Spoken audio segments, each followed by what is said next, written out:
Okay, so boom. I feel like a lot of girls think that allure is about how pretty you are.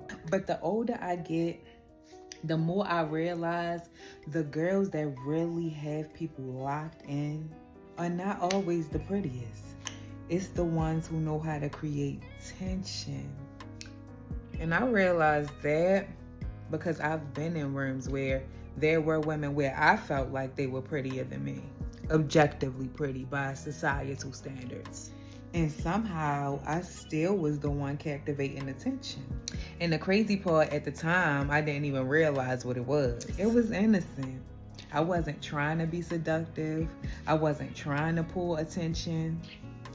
I was just being.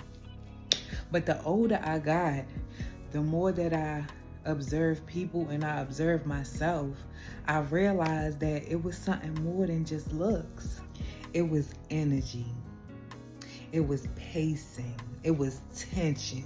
You know, pretty will get you noticed, but allure makes people curious about you. And curiosity is way more powerful than attention. Attention is quick. Attention comes and goes. But curiosity makes people lean in. Curiosity makes people want to know more. And another thing that I noticed about women who naturally have allure is that they don't rush anything. They just flow. You know, they don't rush their words. They don't rush their movements. They take their time. And when you take your time, people start to pay closer attention to you. Even something as simple as eye contact can create tension. Look somebody in their eye just a second longer than normal. That alone will make somebody feel something. Another thing that creates allure is mystery. You don't have to tell everybody everything about you immediately. Sometimes the most captivating thing about a woman is that people can't predict her next move. For example, Cleopatra wasn't the most beautiful woman of her time, but she was still able to get some of the most powerful men because she understood this. Before she walked into a room, she would pause. And then she wore anklets around her ankles that made noise, so people would hear her coming and they would be expecting her to walk through the door. But that pause creates that mystery. And now everybody wondering, like, who the hell is this and what the hell is taking her so long to get in the door? I need to see her, you know? Just like us girls that take our time getting ready. Even though the men be so irked that we take forever, they anticipate what we gonna show up looking like, you know?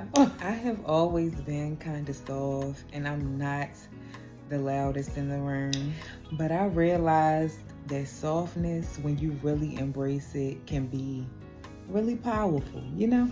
Because when you move with a certain calmness, when you move with a certain confidence, when you move like you're not competing for attention, people start gravitating towards you anyway. I used to always say when I was catching the subway and people would just come to me and want to pour their heart out and tell me life stories, do I have an approachable Oprah Winfrey ass face? Why? I got something. Being pretty is cute, but being able to create tension, learning how to carry yourself in a way that makes people curious about you, that's when the game really changes. So yeah, that's tonight's pretty girl confession. And the older I get, the more I realize that men don't respond to perfection in the way that women expect them to. They respond to energy.